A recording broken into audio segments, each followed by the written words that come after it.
You know, as a swimmer, one of the areas that really tends to tighten up are the hips, and particularly the hip flexors, which are really important in all kicks. So what I'm going to show you here in this video are 3 of my favorite poses to include in yoga classes to really lengthen through the hip flexors. The first pose I'm going to do, we use a larger yoga block. Now, if you don't have one of these, a substitute for it can be a larger textbook or dictionary. Now, you can also buy these yoga blocks pretty inexpensively from a place like yogaoutlet.com. You're going to come onto your back. Once you come onto your back, you're going to have the feet hip distance apart and pointed straight forward. You're going to have the block in the hands and then just gently lift your seat up and off the ground so you come towards a back bridge. You'll bring the block under your sacrum, so the flat part of your pelvis, so you feel really stable and secure here on the block. If you don't feel stable, you want to just maneuver the block until you do. Then you're going to inhale, bring the knees in towards the chest. You'll hold on to your right shin. Curl the toes back towards the shins, and then exhale, extend your left leg long. Allow the heel to come down onto the ground. Make sure the toes are still pointed up towards the sky. And then start drawing that right knee in towards the right armpit. Kick actively through that left leg, through the left heel, so you feel an extension in length coming through that left leg, and you should start to feel a stretch in the hip flexors on the left side. Then to come out of this pose, you just inhale, bring the knee back in, exhale, release the legs, soles of the feet come down to the ground, hip distance apart again, slowly raise your hips off the block and come onto your back.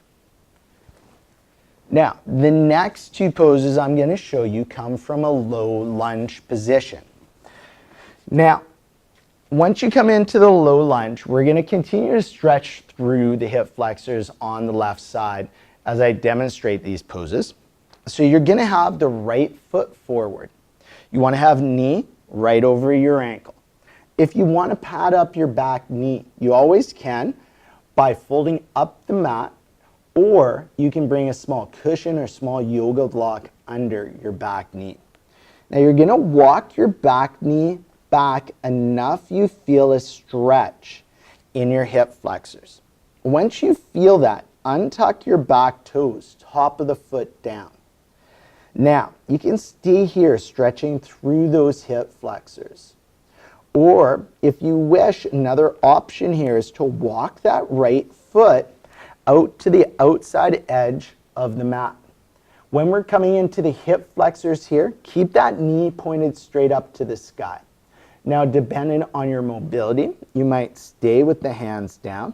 You could bring the forearms onto a yoga block, or you could bring the forearms right down onto the ground. Now, the next variation of this that we're going to come into in our final pose is you'll bring that right foot right to center. Make sure you have great stability in your low back here. On your inhale, you're going to slowly bring your hands up onto your front thigh. And really make sure you have your hands on the thigh here. We don't want to get lazy and just put that forearm on the front thigh.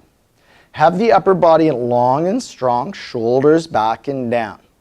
Press down gently into your thigh, pressing forward gently into the thigh. But keep your knee directly over your ankle. On your inhale, you're going to lengthen your left arm up, reaching towards the sky. And we have a great intent here of coming into the psoas muscle, which actually you should feel a little bit through the abdomen. And then continuing to reach up, chin off chest. Exhale, reach over to the right. And you might really feel this coming through the abdomen, in through the hip flexors. Inhale, come back to center. And I'm just going to show you a common error a lot of people make. They'll forget to continue to reach up, and they'll just simply reach over. You want to make sure you reach up and continue reaching up as you reach over. And then just coming down, the hands on the ground. Bring that back knee forward a little bit. And those are 3 poses that I love to include in my yoga classes. They're going to really help you open up through the hips, stretch out those hip flexors. I hope you loved that last video.